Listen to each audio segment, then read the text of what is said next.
wait up. Before you watch this video, be sure to subscribe.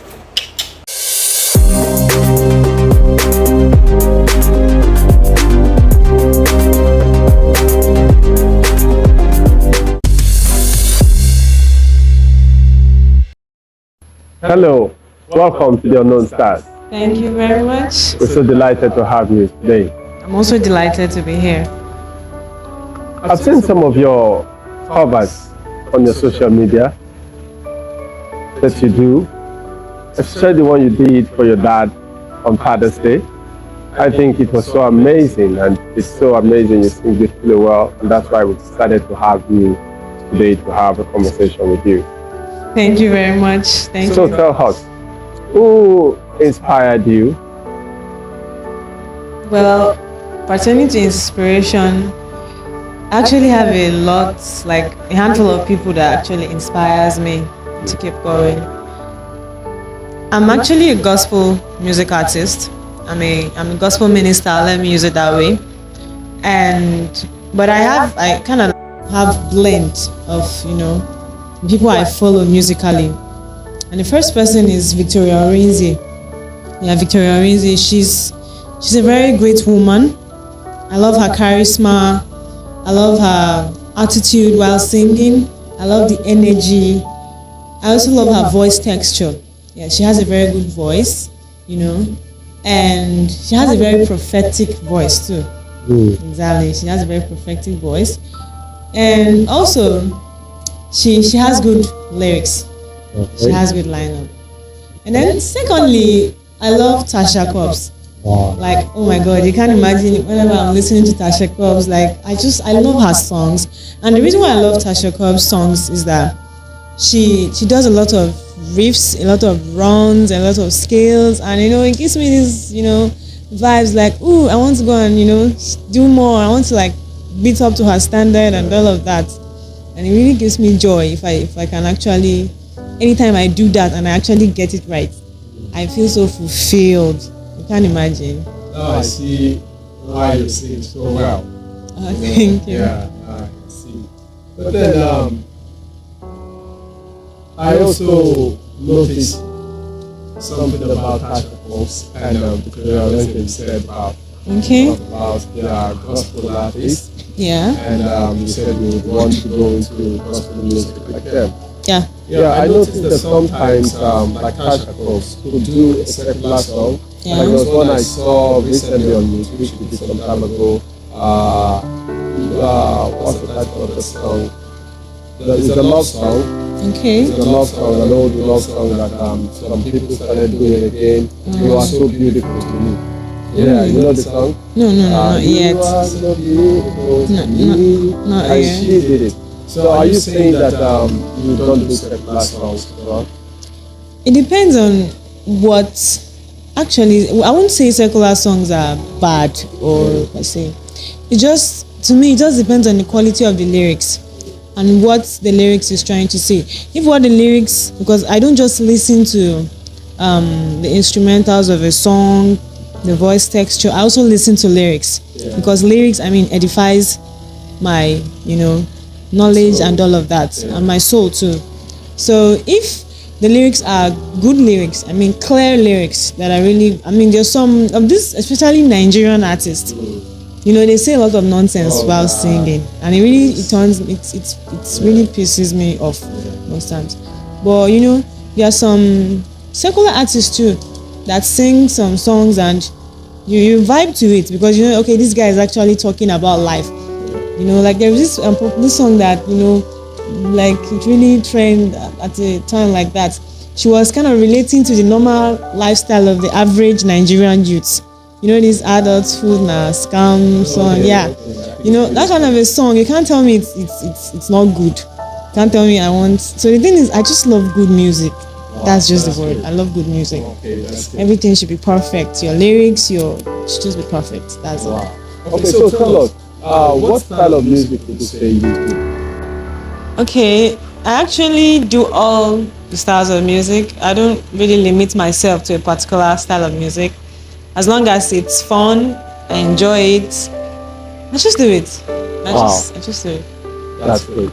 Now, we've seen a lot of musicians, singers in particular, go through one challenge or the other, environmental factors affecting them, family, and the rest. What challenge do you experience as a vocalist? I would say the very first challenge I had was my parents, actually, my family. Yeah, the thing is, I was actually not born into a family that, music was really a big factor. Like, nobody cares if you like sing, if you like don't sing. Like, who cares? You get that?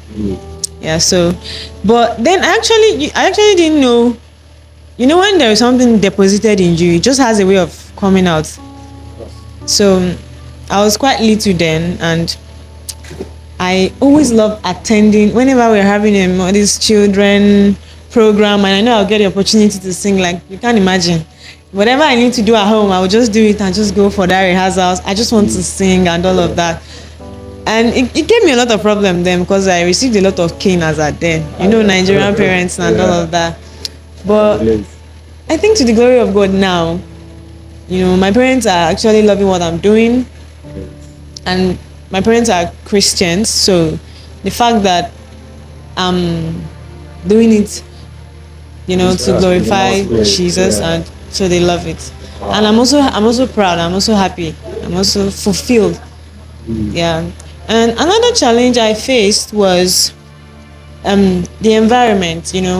I couldn't, whenever I go to any nice church, any nice place that has a very good sound, I feel this, I just want to manifest. You get that kind of, but where I am, they don't have that equipment, they don't have that, exposure. So I feel limited. You understand? So I think that was really, at some point I had to start, extending my legs to other places. I started going to other places for rehearsals, even though I know I will not end up going for the program and all of that, but I will just be there just because I want to get one or two. And then I kept listening to music. I kept listening. And then when I listen, I don't just listen, I keep quiet. When I listen, I make sure I present, because that is actually a way that things sticks to my head. If I learn, I have to present it, then it sticks, because I remember it the way I was presenting it. You understand? So that really helped me. Like, that was my greatest challenge, like environment. Oh God, you can't imagine. At some point, I even went to the studio, and the guy was like, "You have a lot in you, but I don't feel it. Like, you need to go out. You need to explore." I felt bad.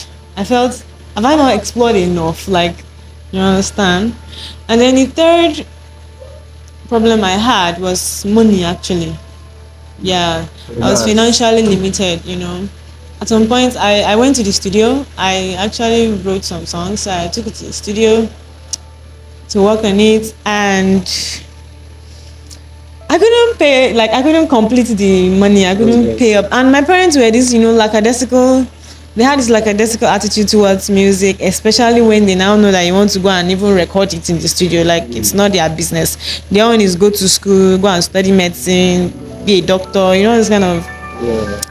So I was actually the one pushing, and it was one of the greatest challenges I actually had. Yeah, the finances. I couldn't push. Okay, talking about the challenges, what do you think people could do, like parents could do, for the children to support them? And also, what do you think could really ease the growth or the progress or success of a musician? Okay, before I answer that, not just as a musician, not just music, everything. You need to, when you know the kind of children you have, and you see what God has actually deposited in them, I feel you don't try to restrict them, because the truth is, you are depriving that child of what that child is meant to be, what that child is meant to explore. I mean, it's something the child finds joy. you're depriving that child of joy and actually fulfillment. And it's I won't say it's wrong. Let me just use that word. It's actually very wrong. And the child will feel depressed one way or the other. And the child will regret it. Imagine a child who loves let's say who loves building, or let's say engineering stuff, and then the child ends up being a medical doctor. You feel he's successful, but he might not actually be successful, like within himself. He knows he's actually not successful. Success is not all about, it's just about being happy, being fulfilled, having that joy that, okay, yeah, you actually did something, and yes, this is who you are. So not just music, in other fields too. Then coming down to music, I feel parents, I used to tell my mom that if I give birth and my children are, they love music, because it's not everybody that sings that actually love music. Exactly. And they love it, and it's what they want to do. And I see that they are good at it. Why not? Even if you don't have the material resources you need to encourage that child, your words can go a long way. I went for a competition. Actually, I don't really like going for competitions, but someone just, picked interest and was like, I should go for this competition. And I just, basically, I went for that competition. And I came out first. Before I went for that competition, I spoke to my mom about it. And, for the first time, she gave me this word of encouragement that, just don't worry, just go. I trust you, I believe in you, and I trust God. I know you will come out, you will emerge well. Do you know that word was like butterflies in my tummy? Like I could even do, I was doing exploits. Wow. Because I had this joy that, wow, this woman actually believed I can do this. And then coming back home, I came back home, very proud, like, yes, I brought this thing home. Wow. And it was really fulfilling. There is nothing as joyful as being fulfilled, actually. There is nothing else. So I would really encourage parents to please try as much as possible to encourage their children, as little as it can be.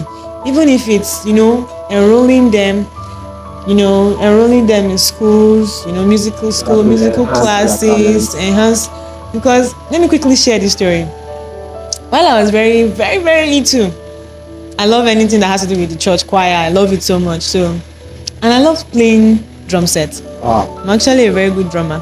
Wow. So, then I would want to play, but I had this, not everybody felt I'm this stubborn child, because if I want to do something, I must do it. So I normally go to the church. I know where they normally keep church keys at then. And I will go and be disturbing the whole neighborhood that I'm playing drums. So it was really stressful, and it got to some point that my dad had to kick me out.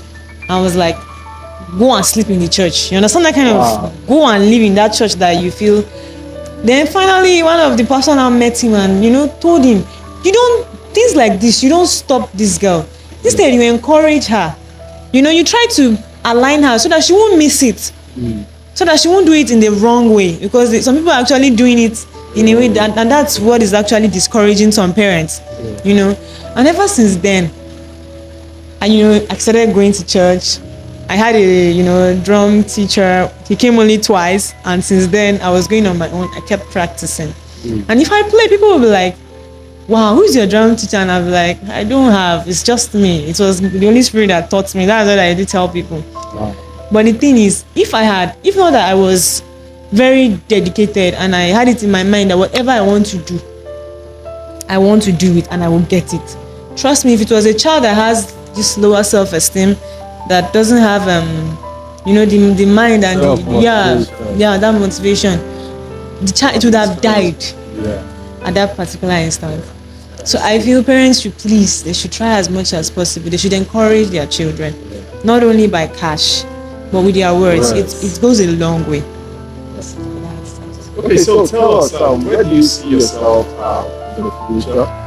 Where do you see yourself in the future? Because you have a lot of passion for music. Do you aspire to be one of the celebrities in the future, have albums and all that? Definitely, yes. But what I want to do, what I have in mind, what I've been gunning at actually, because number one is I love children a lot. Ooh, you can't. I love children. I love kids. You know. So I'm actually thinking of having something very big, like a music school for kids. Like I'm trying to like blend the two passions I actually have. I'm like bringing it together. I love music. I love children. Why not blend it and just do something nice? So that's actually what I will do in the future, that I will feel fulfilled, not just being a celebrity. I mean, there are a lot of celebrities just do nonsense and post online. Now you blew. You know, Yeah. Wow, that's great. That's great. I must say it's very, very exciting to have you here. You're very blessed. But then I think you really have to sing one of your songs for us so we can have a feel of your talent. I would prefer you do that song you did for your dad, so your dad can actually hear you sing it for him again. actually, that song was not really my song. It was a song I learned like for a very long time while I was still very little. You know, I was still trying to push and please my dad as at then pertaining to music. For I'll sing. Sure, definitely. I will do it. Yeah, you could do it for other dads. Okay, so right now we're going to have a feel of Favor's wonderful talent, a great voice.